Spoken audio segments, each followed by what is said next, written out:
Good evening, everybody. It's very nice to see you all. So, I'm very happy because you're all returning guests, and it's very nice to have you again here. I've had really interesting conversations with each one of you, but now it's nice to have this group here together. And we're going to be talking about something that you guys were all involved in, and you just finished recently, and that's the Abdi inquest. So, we're going to start by just getting some general background information about the inquest, and then we will dive into more specifics and some more legal issues that came out of that inquest. So, Lawrence, maybe if you can start by giving us the background about the inquest, please. Sure. Abdirahman Abdi died on July 25th, 2016. And actually, that very same day, the Ottawa Police Service Board, the question was raised by one of the members of the Police Services Board, Sandy Smallwood. He asked about de-escalation. What had happened, of course, was the day before, Mr. Abdi had been I'm not even sure what it was. He had an encounter with Ottawa Police, and arising out of a number of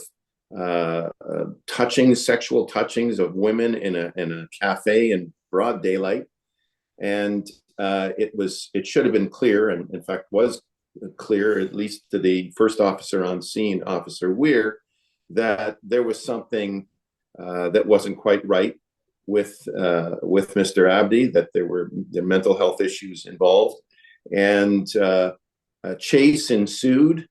Ultimately, Mr. Abdi was cornered at 55 Hilda, and he was beaten to the point where he was unconscious. He went through a period of time where there was no CPR, there was no pulse taken, and eventually paramedics arrived on the scene, and he was taken to hospital where he died the next day. Now, it wasn't about 3.5 years later, Officer Monsian, who was the second officer on scene, had been charged with manslaughter, and it was about 3 years after the fact that he was acquitted of those charges.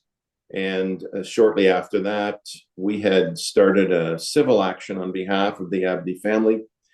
And we settled that civil action in 2020, or 4 years after Mr. Abdi's death. And at that point in time, part of the settlement was the mental health response strategy that was supposed to be implemented. And when the inquest took place, it had been a little over 8 years since Mr. Abdi was killed. And there were, as a part of the inquest process, of course, a number of parties that were represented, including the family that Tina Hill and Jaden Howell and myself, we represented the family at the inquest. There were a number of other parties that sought standing and got standing. And the inquest proceeded over a period of about a month. So over to two of the leading counsel for the various parties at the inquest. We had a really wonderful relationship developed between the non-police parties, if I can put it that way. And that would mean Anita Szigeti and Rick Frank. So over to you guys. Anita, so maybe you can jump in here and tell us, who did you represent at the inquest, and tell us what happened. Sure. Well, let me start by echoing what Lawrence has just said. Ultimately, I think what saved the experience of the inquest for me and my client was knowing we were not alone. We are sometimes alone. Sometimes in these inquests, family are not represented, or there is no family. There are no other non-policing parties. So the inquest I finished right before this one. It was all policing interests and their lawyers. I mean, 6 or 7 of them. And the person who had died was not known. He was unidentified. And it was just us asking any questions at all. It was very, very difficult. So having this support group and the camaraderie and being able to work together toward a shared goal was incredibly helpful and comforting. So also, by comparison, that inquest was 3 days long, and this inquest was 22 days. So we could tell. My client, the Empowerment Council, are a group of advocates for persons living with mental health issues and who use drugs. And they have participated in about 20 inquests where people have died at the hands of police and they were experiencing a mental health crisis. So they do not participate in every such inquest. There are way too many. There's currently a backlog. I think, Rick, if you know, there's at least 50 of these police killings that need to be inquested that are backlogged in the office of the chief coroner, and that's a lot. I think that might even be Toronto. Actually, I don't want to misspeak. Maybe it's Ontario, but either way, that's a huge number of people who've been killed whose deaths have not been investigated. And we do not participate in each and every one of them. So for my client to determine that this is one where we'd like to seek standing, there has to be some particular purpose where we can be of assistance. And in this case, came to our attention. And there were two things that really struck us as odd and that we wanted to learn more about. One was this business of the hard knuckle gloves that were used to deliver blows to Mr. Abdi's head. So my client's been, very involved in looking at use of force and the tools that police use, because our early emphasis in intervening in these inquests was to try and compel the use of less than lethal force alternatives. And we had never heard of this thing. So it struck us as just what is it? How did it come involved in the case? We also were struck by the fact that Mr. Abdi was not armed. He was not armed, and yet he was killed. He died in his interactions with police. I guess there were four things. The other thing was when we heard about the basic facts, whatever he was doing to women in a coffee shop, he was reaching into cars to try and grab at a breast of a woman, whatever he was doing within the coffee shop. We felt like if maybe that was a white man, and Rick will talk to you about this more, it would have been immediately understood by everyone observing this that there was a mental health crisis happening. If you're a sexual predator, you don't go into a coffee shop and try in the middle of the day to grab onto women. And we just had to wonder whether it was his blackness that made people think that there was criminality happening. And so we thought there'd definitely be an important role for Batsy or others to look at that intimately. But so we came, though, mainly we came because the facts really suggested to us that Ottawa was dealing with some things that we had looked at really closely here in Toronto. And Ottawa will love this because it's like Toronto was 20 years ahead on this. And so I know that sounds arrogant, but it's not what I mean. The concern is, why was this happening in Ottawa in 2016 when Toronto started looking at some of this stuff really intensely, making proactive recommendations to improve the way police interacted with persons in crisis? Way back in the late 90s, made some recommendations that might have prevented this, at least in the mid 2000s, starting in 2006. And then we looked at really granular issues that clearly these officers were not aware about in 2016. In the JKE inquest in Toronto in 2013, Jardine Douglas, Clibbing Gatus, and Michael Elegon's inquest, the JKE inquest happened in Toronto in 2013.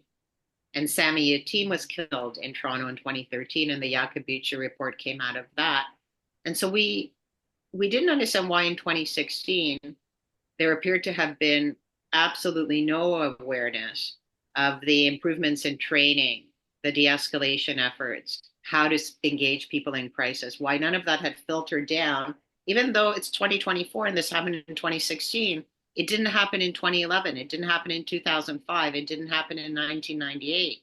It happened 3 years after there was a massive litany of recommendations and also the Yakabuchi report that should have prevented this. So we wanted to know what's happened since and if we can help contribute the sort of wealth of experience and expertise and some of the developments from Toronto. We knew that may not be welcome, and right off the bat, perhaps it wasn't. But we felt that there was sufficient utility here, as it has been in some other cities in around Ontario, where we've gone to inquests in Peel, Rick and Batsy as well. We've done Peel inquests, we've done Hamilton, Kitchener, Waterloo. Occasionally, there'll be an inquest that's not in Toronto, where the Empowerment Council feels that we can perhaps bring some particular knowledge. Mhm. It shouldn't really happen this way. There should be a more coordinated sharing of information. That became one of our issues. So I'll stop there. And Rick, I think, will let you know how his organization came and what a great help they were to everyone in the process. So on to Thank you, you. Rick. Thank you. I agree with everything you said about what the approach was and why our organizations came in. The Black Action Defense Committee, BADC, has been around since 1988. They've been advocating for police reform and for criminal justice reform for several decades, particularly where the person involved is Black, when there's interaction with people who are Black. BADC was responsible for the creation of the SIU. So BADC has a long history of demanding change, accountability, and transparency. And so what BADC wanted in this inquest is to be able to observe what actually happened. Let's fully explore this in public forum. What led to it? What were the training materials that could have led to this? What were the trainings from the top down that have led to this? Have the recommendations from the inquests that have preceded it directed to the Ottawa Police Service, directed to the Ottawa Police Service Board? Have those recommendations been implemented in any meaningful way? That's what BADC wanted to see out of this inquest and advocated for throughout this inquest. BADC also advocated for competency-based training. And I'm getting a little ahead of ourselves, but I don't want to get into the inquest. But what BADC wanted to see is, are we testing our officers to make sure that they understand what they're being taught? Are they just going to class? We've all been to a class where it's a mandatory course you have to take or a mandatory workshop you have to take. You go in, you participate, you finish, and you leave, and you probably didn't learn as much as you should have. But on that point, actually, Rick, what was the answer to that in this inquest? Whether or not they're doing competency-based training or whether or And not were it's they sticking. applying it as well? Like, did it turn out? Okay. No, not at all. And it's for Ottawa, it's a bit embarrassing that their training is as deficient and as pedestrian as it is for some organization that says it takes this seriously. It's just not good enough, and it wasn't good enough in 2016. We're far too advanced now. We have far too much literature. We have far too many educators. It's not okay to keep saying, well, we're going to keep trying and we're going to keep trying to figure out how to make this work. Like, it's 2024. We should be there by now.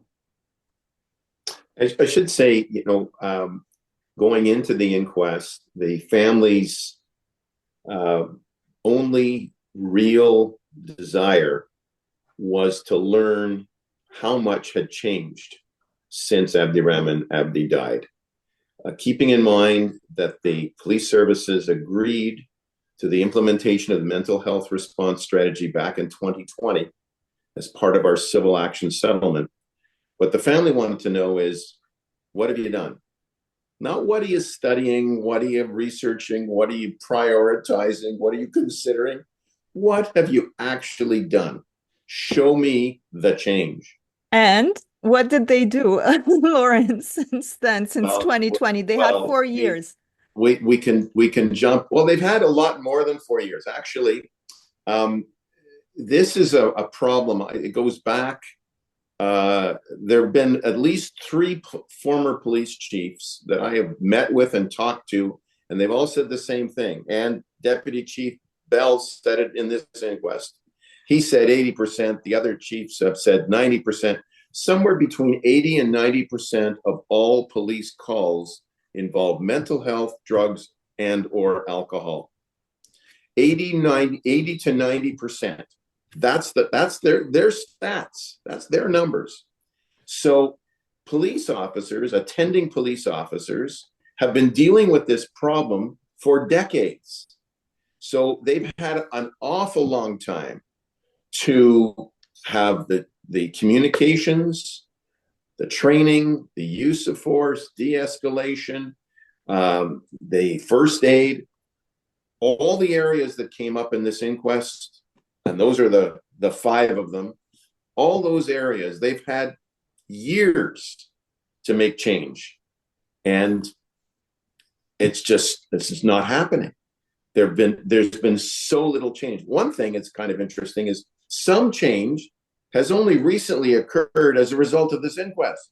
So, for example, the mental health unit, which is terrific and has been for years in Ottawa, but they're woefully understaffed and underfunded. They have one sergeant and four police officers to cover the whole city in their mental health unit. Needless to say, they don't get to 90% of the calls.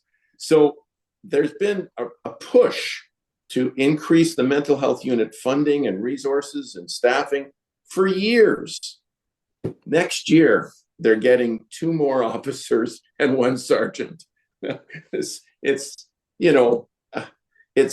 like I said, like I've said many times since the inquest has concluded, too little, too late. So just on that, I'll jump in here to say it didn't surprise us because we've seen it before time and time again. But Ottawa had a frenzy, like a veritable frenzy of activity around all the things that they put in place, either moments before the inquest started, during the inquest.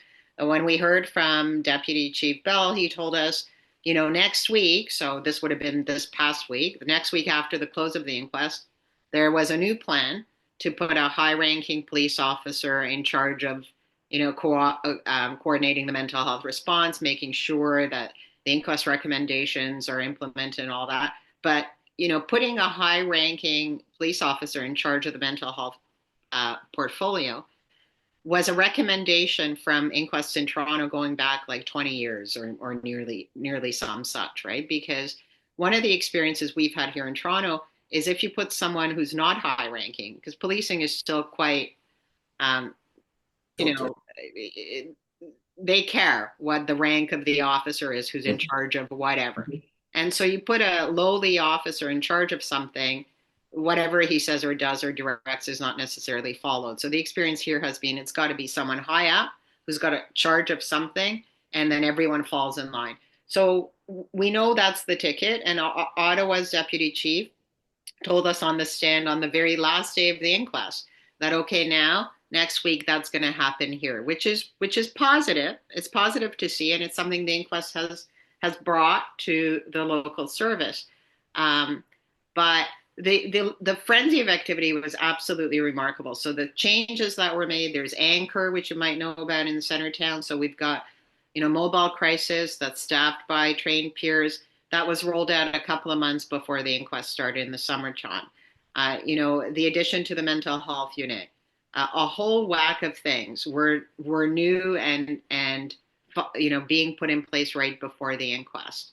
And those are all positive developments, but we've seen it many, many times before because the local police service in anywhere in Ontario where we've come doesn't want to be embarrassed by a lack of change, by a lack of response in the wake of a high-profile death in the community.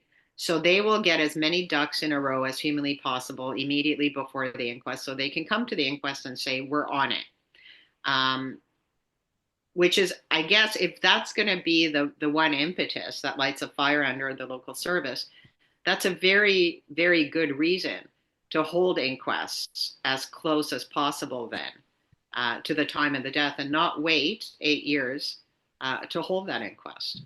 But I mean, how many people have to die this way for them to do this? I mean, at the end of the day, and how serious are they about these new things that they're adding and implementing? I mean, is it just because they want to appear good in the inquest, or they're just doing it to say, well, we're actually doing something, like don't come and be all aggressive on us. But are they actually, after this inquest is done now, they have the recommendation. What are they going to do? Like, are we not going to have inquests? I'm sure we will have more inquests, and there are still going to be people who are going to die from police interactions. So how do we get them to actually continue the work and not just do that to avoid being criticized at an inquest or at a trial? Like, how can we enforce this for good? In the old days, there was it was the office of the coroner, and Anita, you and Rick would probably know better than I do at this point. Uh, the theme of at least one of the leading themes of the inquest was unless you have valuation, you're not going to have implementation. There's got to be follow-up. There's got to be evaluation. Otherwise, as we see in this inquest, this is the case of an officer supposedly getting the de-escalation training, such as it was at the time, but not even thinking about implementing it, and leading to Mr. Abdi's death. So by the same token, all of these recommendations, there has to be some follow-up. There has to be some implementation follow-up. In the old days, the office of the coroner would, I think it was a year, they would do like an annual follow-up of a year to see how many of the recommendations had actually been implemented. And I don't know what the current process is now. Anita, Rick, you guys? Rick, I mean, there is, I think, a year's period. Yeah. The recommendations go out to every party. They are to respond Mhm. within a year, and those responses are meant to be made public. I've always found it actually difficult to access where they're made public, but I think we did even hear from our coroner in closing this inquest that they will be made public. But in terms of enforcement, making them public is one aspect of letting us know whether they've done anything to implement the change. But then what? And how do you enforce these recommendations? You can't. To a degree, that's sensible actually, because not every recommendation should be implemented. Sometimes juries will make recommendations that would go horribly wrong if actually implemented. So you don't necessarily want them to be enforceable, but you want some accountability. I think in this inquest, I think I have some good news. I actually think that the first 6 recommendations in this inquest working together, and particularly the very first recommendation, will mean some accountability at some point. And that recommendation is a recommendation that in Toronto was made in 2006 in response to the death of Otto Vass, which is to ensure that there's a particular enduring advisory, structural and embedded mental health advisory to the police service in this case. In Toronto, it's to the board, but that it's made up of affected community members, people living with mental health issues, the Black community's representatives, high-ranking officers, people who must be protected, to be part of that committee. The committee can be dismantled, and who will review everything that happens in relation to mental health policies, training, provide input. And that committee is going to be on that service to make sure that these recommendations are implemented, to make sure that things improve. The second thing is the board has to hold the service accountable. And I think Rick can speak to this better than I can, but we heard the statistics about people in crisis and Black people in terms of what percentage of Black people and people in crisis and Black people in crisis are killed by police and have force used on them. And how that number, regardless of recommendations, regardless of anything that's happened, has not come down. It goes up, it doesn't come down. And so the board is going to have to hold the services' feet to the fire to see measurable change in that. So the disproportionate use of force on these vulnerable individuals is going to have to measurably drop. In fairness to Ottawa, they have the lowest rates of use of force across Ontario, but within that, they have disproportionate force used on vulnerable people. Over to you, Rick. What I'll say to that is 2 things. One is about the inquest recommendations and kind of what the follow-up is with that. We heard from Vice Chair Marty Carr, one of the board members from the Ottawa Police Service board. She wasn't aware of the recommendations directed to the board by the jury from the Market Canada Blackaway inquest. It predated her tenure as a board member, so for some reason it just did not make it to her, and that's a big gap, and I don't know where else that gap exists throughout the other stakeholders. If there's proper processes in place to ensure that the recommendations make it to whoever the stakeholder is to say that, well, I came here after the inquest recommendations were made to my entity as an excuse doesn't really make a lot of sense. And the second thing is about the racial disparity in use of force. We know that disparity has persisted for about a decade, at least since 2016. There's not complete stats from Ottawa, but there's sufficient information for the board to understand the police service, whatever it's doing, is not doing a good enough job at addressing the racial disparities in use of force. And what we heard throughout the inquest was there are plans for performance indicators to assess this issue in greater detail. And frankly, I didn't understand at the end of the answer what's going to happen when the data continues to show that Ottawa Police Service is not addressing the racial disparities in the use of force. And so that's one question I had leaving the inquest. I didn't get a clear answer from Vice Chair. And I think we already know that Ottawa Police Service isn't addressing this. So what are we going to do next? And that we need an answer there. And part of what we got from the inquest was a recommendation to the police service to write a report to the board about its use of force over the past 5 years, the history of that, the racial disparities in that, and discuss its plan to address that in a way that is trauma-informed and anti-racist. And so we'll see what the police service does. The recommendations aren't enforceable, but you can bet your bottom dollar Batsy will be in contact with the police service to find out when's this report coming out, and when the report comes out, we'll be able to know, are you taking this seriously or not? Are you really planning to address this? Or are you telling me you just want some more performance indicators and more data points and more, we know this information already. But okay, but here's what I find frustrating here is that it's taking time, right? Until they do this, what is going to happen on the streets, though? You still have police going, interacting with people, vulnerable people, racialized people, and there's still no change. And they might just kill someone in the process, and then they're found not guilty. Like in this case, the Mention trial, he was found. I mean, it's just so frustrating if we want to put ourselves in the place of these vulnerable people. I mean, I will get to you, Lawrence, and ask you about the family because it's just really frustrating on the other end. So, okay, they're going to do this, and it seems like they're taking their time, they're thinking about it, they're finding the right way. But while they're doing this, there are people on the street who are dying, vulnerable people. So, how do we address the immediate until they fill in this gap? What do we do with what's happening right now? Because right now there's nothing, right? Like they're still working on it. So what do we do now? I wish I had a good answer. I think what happens now in the interim is that the trust between the Black community in Ottawa, Black communities in Ottawa, the Somali communities in Ottawa, they're going to continue to have no trust with the police service because all they have is commitments to collect more data that explains in different statistical analyses the extent to which the Ottawa Police Service is continuing to discriminate and harm Black bodies. That doesn't further the interests of any Black communities. We know this information already. So I think what's going to happen in the interim is any hope that that the police service has to fix the fractured relationship that it has with Black communities, it's going down the toilet. Well, I mean, Lawrence, if you can also tell us from the family's perspective, like how, I mean, it must have been a very difficult and long process. I mean, if we want to combine the inquest, it was a long inquest, as Anita was pointing out. This one was 22 days long.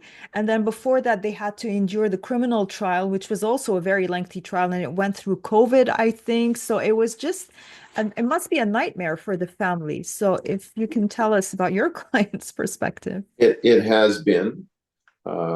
I told them way back when, and not long after Mr. Abdi was killed, that the process would unfold. First, the criminal charges, which usually are not laid in these circumstances, but in this case, there were criminal charges laid. The murder trial, a manslaughter trial, it takes a long time, even though it was held in the provincial court rather than up in Superior Court. It takes a long time. It did take a long time. They were present for much of that trial. And the Crowns consulted with the family and were respectful. And the end result of it was an acquittal that was seen by many as a real slap in the face. I'm not one who believes that there's any measure of justice that comes from a conviction. People talk about closure and other nonsense that arise from criminal verdicts. There's no such thing as closure when a family loses a loved one in these kinds of circumstances. But they endured the criminal trial. We then brought a civil action. During the course of the civil action, we were made aware of many of the aspects of the process that came out in the inquest. We settled the civil action to get some recognition for the family of their loss, and mostly to have a mental health response strategy actually implemented. That was their hope. Their hope has always been that no other family should endure this type of loss because of the systemic need for change.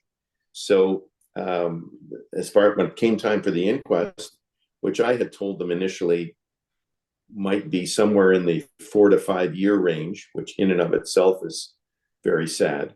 When it came time for the inquest, they were completely cynical of the justice system and anything that might arise from it. And their hope has always been, they know they can't bring back Abdirahman Abdi, but their hope has always been that no other family should have to go through what they went through. And the only way that's going to happen is if there was real change that actually took place. And I expect a year and a half from now, there's going to be there's another mandatory inquest that's going to be held into the death of Greg Ritchie, who was an Aboriginal man who had mental health issues and was come upon by the police and was shot and killed.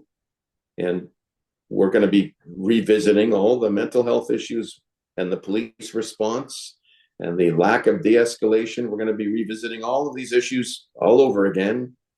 Mr. Ritchie died about 2 years after Mr. Abdi. So I expect we're going to be doing this all over again in the very near future. And Anita, and Rick, you'll be welcome back to Ottawa. By you. Yeah, by me. Yeah, yeah. by you. Not by the police, that's for sure. No, by you, and that's good enough for me, Lawrence. So one of your questions was, what would result in meaningful change? So I'll say this: body-worn cameras produce meaningful Which change. OPS still don't have, by the way. Like, I Yeah, think there are many police forces who do have them, but not the Ottawa police. So Ottawa, I was also really intrigued by how body-worn cameras didn't come squarely into this inquest. I think they likely should have. I actually didn't realize that Ottawa did not have body-worn cameras, that frontline officers were not wearing them. And what's even weirder about that is the evidence that did come in during the inquest was fairly equivocal. We had one witness tell us, don't worry, we're on it. We're piloting them in 2025. But I actually don't think that's accurate. I think maybe 2026, and I'm not sure that a pilot is actually guaranteed. So like Rick, I'm not usually left with sort of big philosophical questions or factual, not knowing factually whether something that pertains to the facts of the inquest is coming or not coming or when it's coming. I'm not sure actually what level of commitment, if any, Ottawa Police Service or the board have made to body-worn cameras, even as a pilot. But one answer is body-worn cameras actually do statistically reduce, like on an evidence-based basis, the use of force on vulnerable populations. So does Ottawa want to stop killing Black people in crisis, reduce the number of people who are vulnerable, who are the subject of use of force? It should probably invest in body-worn cameras, recognizing that there's a huge cost associated with the storage of the video. The actual things are like $40 each. That's not the problem. You have to store the video, and the data is enormous. So, and I think everybody understands that. On the other hand, people are dying. And our jury, to their credit, wants Ottawa to have those body-worn cameras, because our jury made very few changes to the language of the recommendations that were proposed to them. But one of the things they crossed out was a recommendation that began in evaluating whether, when, or how to implement body-worn cameras in Ottawa.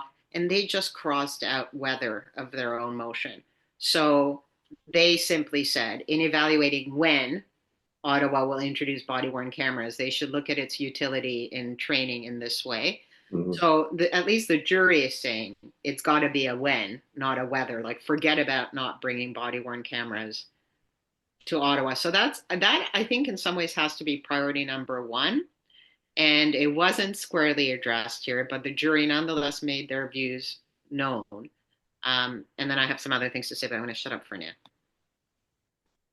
No, but I mean, like, this is an important point, because I mean, Ottawa does have this problem, and we know that many other police forces already they've been using them for at least a few years now. So why isn't this happening in Ottawa? Like, why don't we have them? What are they hiding, and what do they want to keep on doing? It's just becoming more and more suspicious. Rick, I think you want to add something here.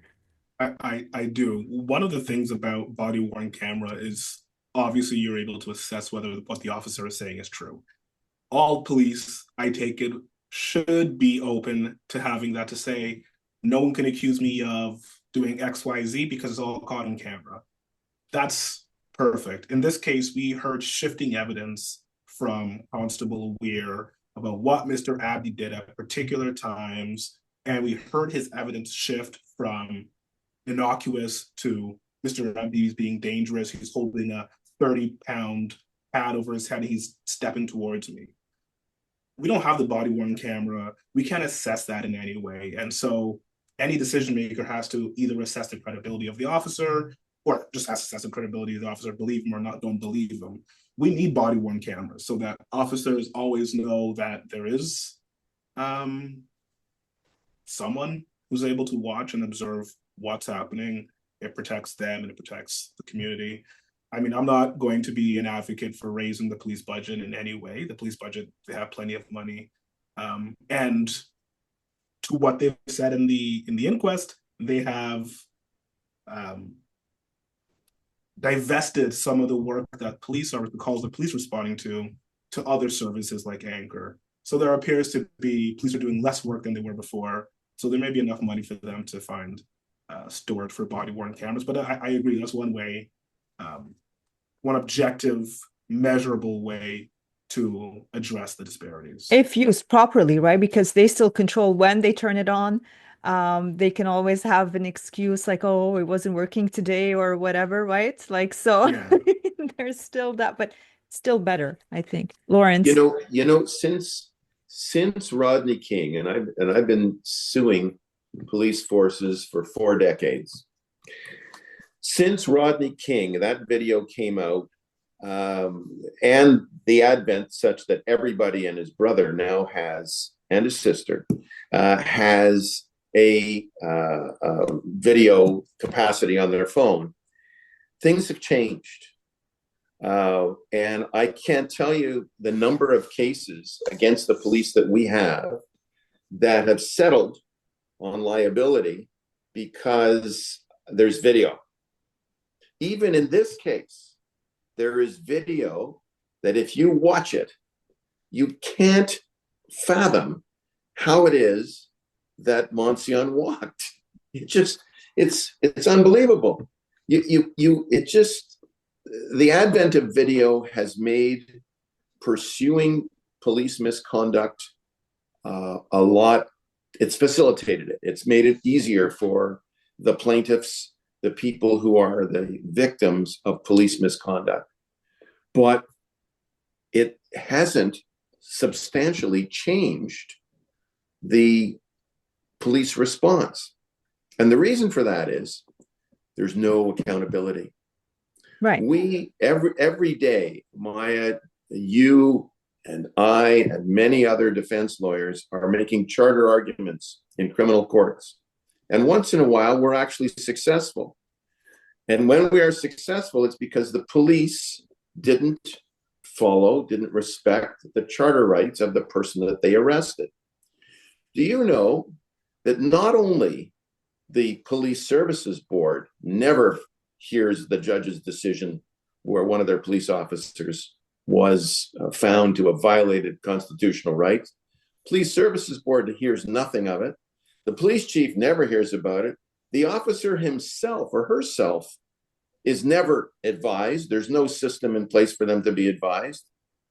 And it definitely doesn't find anywhere, not to be found anywhere in their police personnel file. And on this point, Lawrence, I mean, some police officers are not even familiar with the text of the charter itself. They don't even know properly the Section 7. And this is, I mean, we've been dealing with charter litigation for like decades now. So 4 decades. It's just ridiculous. And that's what I find is concerning.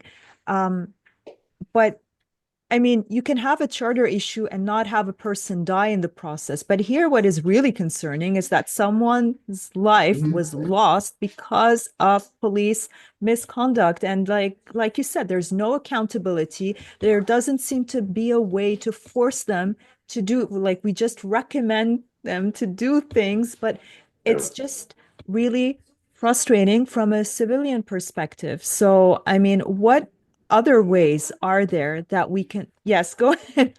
I know I'm always on like Maya's show. I always like to say I'll come back next week. I'm like here all the time, so I'm always like one thing, Maya. So one thing about people in crisis though is that where there is agreement between the community of the affected population and the police is nobody wants police involved in these interactions. So I think it's not like police are desperate to be involved in any interaction with a person in crisis. There's a fair bit of law, though, that requires a police officer to interact with people in a mental health crisis under the Civil Mental Health Act. You know, they have to enforce all these civil forms. They have to go pick you up if someone did a Form 1 or Justice of the Peace did a Form 2 to go get you, take you to hospital. Or if you don't take your meds on your treatment order, it's the cops who have to go get you, which is actually a problem. So one of the things I'm thinking about very seriously now is we take that for granted. And we always say, well, we can try and shift the response to people in emotional crisis away from police up to a point. And to Ottawa's credit, sorry, everyone else, but to Ottawa's credit, they actually, right before the inquest, whenever they did it, they really did try to come up with alternative responses to crisis that either don't involve police or reduce police involvement. Now, part of the problem is they sort of overshot it. This is what in the Hungarian idiomatic expression for this is they fell over the other side of the horse.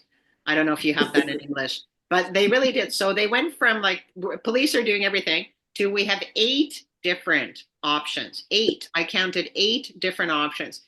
You can have the mental health unit, the specially trained crisis intervention trained officer. He can go with another one of his kind. The two of them can go safely together. Or if there's only one of them, then they have to go and get a uniformed frontline officer who doesn't have any relevant training. Or they can go with the nurses from the hospital who have a mobile crisis team if, you know, there's a plan and they can figure out how to do that. And they're going to start formally having a mobile crisis team again in 2025. That's an officer and a mental health nurse from the Ottawa Hospital. That's a new plan. They have a paramedic model, the mental wellness response team, where it's a paramedic and a mental health nurse or a social worker from the Ottawa Hospital. That's a different mobile crisis response. They have Anchor, which are peers or other individuals who are crisis involved trained. Except these things are not coordinated in any way. Some of them are 24/7, some of them are 9 to 5, some of them are in Centertown. And how much do people know about all these services, right? Like, because this is what people will need to call to, but people right away, they'll call 911 if there's a crisis situation. But I mean, but I do like this alternative. Sorry to interrupt, Anita, just because on the police thing, there are also a lot of vulnerable populations who already don't trust the police. So when they see the police arrive, that escalates just the fear, makes them react in a different way. That escalates the whole situation. And so maybe having a cop on scene is not the best idea to deal with these Well, types. you'll be happy to know that officer, what's his name, Laffoley, who was to review this incident and do what's called a Section 11 report. Yeah. That should have gone to the chief and then to the board, and I'll let the others tell you how that went. But you'll be happy to know, Maya, on that score, that that gentleman testified at our inquest. And when he was asked whether the officers involved in Mr. Abdi's death had done anything to de-escalate it, his first response was anything can be de-escalation. Arriving on the scene, Yeah. de-escalate. Coming in your car can de-escalate a situation. Yeah. When, of course, as you say, Maya, showing up with sirens, lights, in a police car when someone's in mental health crisis is really unlikely to de-escalate. Right. Right? Yeah. He was a beauty. He was a beauty. I just want to say this about just on the de-escalation point about what the scene looked like when the police arrived. At the actual time when police arrived, it was a calm scene. Mr. Abdi was talking to an individual we didn't know. They were having a conversation. It was a bit incoherent, but there was a conversation. There was a clear dialogue between the two. There was an off-duty, or not off-duty, but a psychiatrist who happened to be in the area, having a conversation with Mr. Abdi on the phone with police, trying to collect information from him, but a very calm, cool, collected attitude. And soon as police arrived is when the temperature goes up. Constable Monsian, for what it's worth, arrives on scene in the middle of Constable Weir hitting Mr. Abdi with his baton as hard as he can, kneeing him in his chest as hard as he can. Mr. Abdi is not being violent in any way. He's not, this stuff about walking towards him with a pad is a fiction. Mr. Abdi is not being violent. And so for the police in any sort of response to arrive on scene, speak to somebody else first. Clearly it wasn't a crisis where I need to spring into action. It's a dynamic situation. It's what they always say. It's a calm situation. And somehow, whatever Constable Weir was trained to that point, told him the way to resolve this situation that's calm, that is non-threatening, is to become aggressive. Mm-hmm. And anything he saw where Mr. Abdi did not do exactly what he said, he saw this as violent. I don't know if it was in the trial or if it was here that he testified that there were points where he would have been, in his view, okay to use his firearm.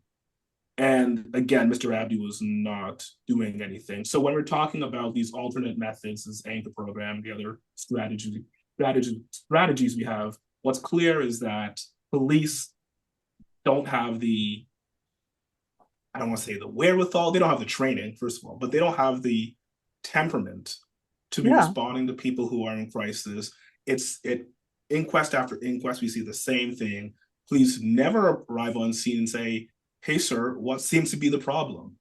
It's always yelling, anger, violence, hypermasculinity. We see this in the training, this threat of hypermasculinity and warrior mindsets and militaristic mindsets. That's what policing is. And if that structure doesn't change, these kind of outside parts of it of train a bit more here, train a bit more here, talk a bit more about use of force, talk a bit more about mental health, those things won't be the reason for the change. This change needs to start from this militaristic approach to us versus them, this thin blue line between us and chaos.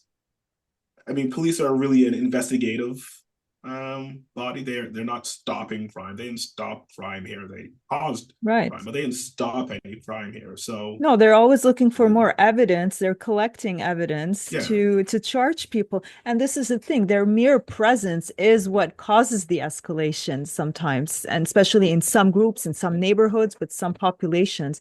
And that is the problem here, is that they're just not getting it. So I mean, like I mean, there has to be a way to go to alternatives, especially in cases where it's clear that we're dealing with a mental health, let's Right. say, crisis or And, drug and, crisis. and I think Ottawa's getting that now. I feel like they are. Although weirdly, outside the context of the inquest, someone showed me, one of my colleagues Googled the van in which Anchor rolls up in Centertown. And although it's not a police car, it says, if you're in a mental health crisis, call 211. So when they come to your house, you might as well put like mentally ill, on the front door, lives here, called for mental health help. And apparently, I'm told that's not particularly appreciated by people making the call. Uh, right? Because would you call for help and they roll up in a giant thing that says, "We're here to help you, mentally ill person"? I don't know. I'm not 100% sure about that.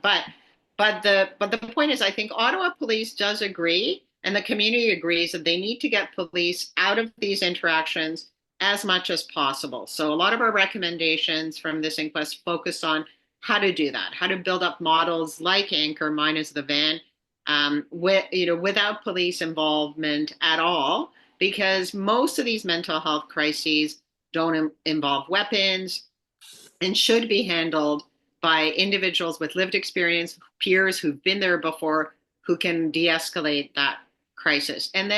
But you can't get police out altogether, because there'll be statutorily compelled situations, and there'll be some involving a weapon. There'll be some situations where police will be the first responders. So my client says to those people, you have to involve, in whatever training, in whatever policies, you have to involve people with lived experience of these crises in informing what happens, because it's only through understanding what the impact is, as you say, Maya, of police presence, of the uniform, of the sirens, of the yelling, of the commands, of the threats. It's the difference. It's about trying to control. Police want, come in, they want to control everybody, everything, the scene. The priority number one is officer safety, public safety. And the last thing on their mind is how am I going to not terrify this poor person in front of me? So a big chunk of our inquest went to just trying to get that through people's heads. But I say maybe we succeeded to a degree, but there are concerns. There are concerns about the response at the end of the day, and I think we'll roll around to talking about that. Because here's the thing, what I find concerning sometimes in some of the notes from the police officers is that in some situations they totally can't see that there are mental health problems. They'll write maybe struggling with mental health, but then the reaction, like the way they deal with it, is inconsistent with someone who has mental health. So I don't think they don't recognize when there's a situation when there's mental health issues, but they just don't know how to properly interact, and they don't have the patience, and I don't know, but they always have an excuse that, well, we thought that everything is a threat to a police officer. They're always afraid of everything. So it's just, I mean, a little bit concerning, I find. I don't know, Lawrence, you practice in Ottawa as well, and you've been practicing for far longer than I have. So what Yeah. is your take on that? Well, it's this. We saw in this case an officer who said that he believed that the person that he didn't know what was Mr. Abdi had mental health issues before he even arrived on the scene. You heard the way Rick described the scene. That was it. There was no violence that was taking place at the time. And in Cross, Officer Weir said basically that he was going to, quote, put an end to this. And that's what he did. He had no other thought about de-escalating or trying to resolve the situation.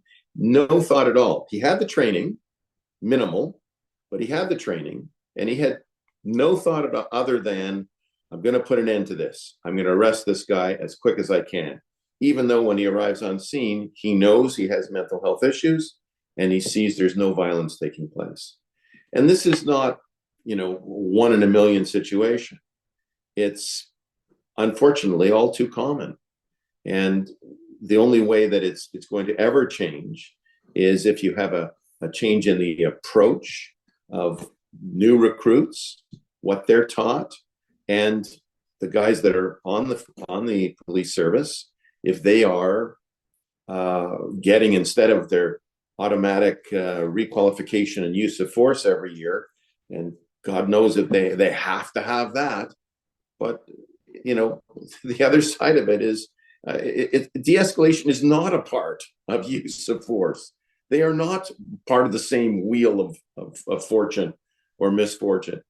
It's de-escalation is a whole other approach, and it's an approach that was not seen in this case, and is not seen in many cases, all too many cases involving vulnerable populations. I learned about we had acronyms. We had all kinds of acronyms in this. It was crazy trying to keep track. Like they constantly, people were using acronyms. And going, what was that again? And one of the people with lived experience, which became PWLE, one of the, and we're lawyers, we words matter. We have to get away from this notion of frontline officers. Frontline is a war, is a combat zone. That's the way they think. That's the way they see it. They think they're on the front line of a combat zone. We got to talk about police officers, attending police officers, that sort of thing. Same way we talk about attending doctors or treating doctors. These are attending police officers. They're not frontline officers unless they, resort to their use of force, as they often do, unnecessarily. So we've got to start looking at these interactions differently. We've got to look at talking about them differently. There was a video that Anita managed to ferret out that was part of the training. It was unbelievable video, and I'm sure Rick has got some comments on it. I think we want to hear from Rick about that video, but I just thought of a good acronym for officers. When you said doctors, we often call the attending physician the most responsible physician, the MRP. Okay. I think most responsible cop, most responsible police officer is a good one because it brings responsibility and, liability right into it. So we should call the officer who attends the scene the most responsible officer. Yeah, the MRPO. It's almost like the radio show, Yeah. Rick, how did you feel about that? How did you like the video? Al Pacino video. The motivational video. The motivational video. So describe more. Yeah, describe more about the video. I'll preface it. I would love to. So this video, I haven't seen Any Given Sunday, and I apologize to anybody. But for those who do know Any Given Sunday or who don't, look it up. Al Pacino gives a speech, and he's giving a motivational speech. And so part of the Ottawa Police Service training included this speech put over a slideshow of use of force incidents involving police officers, lethal use of force incidents involving police officers, where police were just attacked or shot and killed at random in random traffic stops, standing on the side of the street. And the message is this motivational, in theory, this motivational message of we need to stand together, we can lay down or we can fight. And a lot of it's Black people who are involved in these use of force incidents. And surprise, surprise, a lot of these incidents occur in the States where they don't have this volume of footage from Canada incidents involving police officers dying, because it just doesn't exist. But they rely on these American videos to say, look how dangerous it is to be a police officer. You need to be able to use your use of force. Anything can be dangerous. A simple traffic stop can be very, very dangerous. Yeah. And so drill this into the minds of recruits and officers. And so when they go into the street and they pull over a car with a Black person, they're going to be thinking, I remember that video, and that sucked for that guy because he just thought it was a regular traffic stop and then he was shot. I need to treat every traffic stop like it may be my last. I need to treat every interaction I have with the public as it may be my last, because if I let my guard down for a moment, or if my colleague lets their guard down for a moment, something fatal can happen. And so that's the attitude that they come into it with. And you combine that with discrimination, you combine this with anything, it's a dangerous cocktail. Mm-hmm. Well, speaking of discrimination, I wanted to ask, does anyone know if they're getting any kind of training on like racial profiling or trauma-informed training or stuff like that? I mean, our judges are getting special training when it comes to victims of sexual assaults, and that's really impacting the way they deal with these cases. So are the police, on the other hand, getting any kind of special training about these types of issues? Or does anyone know? I would classify their current training on anti-Black racism as something you would get in a grade 8 presentation. A grade 8 student can do this. It's not worth the ink on the paper. It is stuff that talks about, oh, the train talks about like in hockey and like tennis and like in basketball about Black inventors. It's preposterous. And it doesn't talk about what police need to be worried about. It doesn't talk about the biases police may have of Black individuals and how that may interact, how that may impact their day-to-day interaction. It doesn't even come close to being an attempt of what a competent police service should be training their officers on anti-Black racism. It's embarrassing, but at least from the recommendation, you got recommendations that they will review and update their training. They'll focus on a particular set of things to ensure that the training does improve. And one of the things the Black Action Defense Committee was insistent on was the competency-based training and the scenario-based training and a method to evaluate pass-fail of the training. Like Lawrence was saying about use of force, you can't fail your use of force training and then get your gun still and get a taser and go back on the street. And They'll say, no, you don't get to do that. Right. I mean, like when you're giving someone power, you have to also teach them, like the responsibility that comes with that. Like if you have this power and you can use force, but you have to be very careful in these situations where you're using that power. And you have to test them. That's the thing Yeah. that's most important because, again, they can go to the class, they can say, yes, I attended that mandatory training, I listened. Of What like did what, a you few learn hours? from that? A 2.5 hour thing. I think it's a bit Yeah. longer now, but it's a relatively short training, hmm and at this point there's no refresher courses annually, so it's a one-time training. What did you learn from that? And if you ask them after the course, or if you ask them in a year, what do you learn? If you're not evaluating this, you're not going to make much change. You're really just ticking off a checkbox to say we have the training and I gave it to somebody. Yes. So I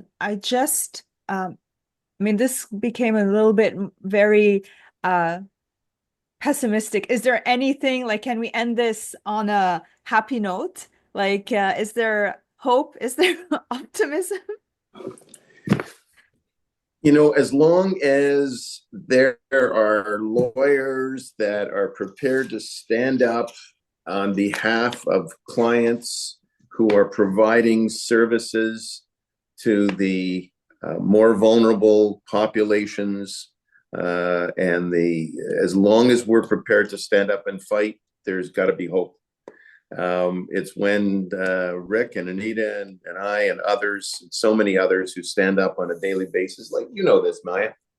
It's when we stop standing up, then the hope goes out the window. As long as we're in the ring, still fighting, still trying to make things better, there's hope.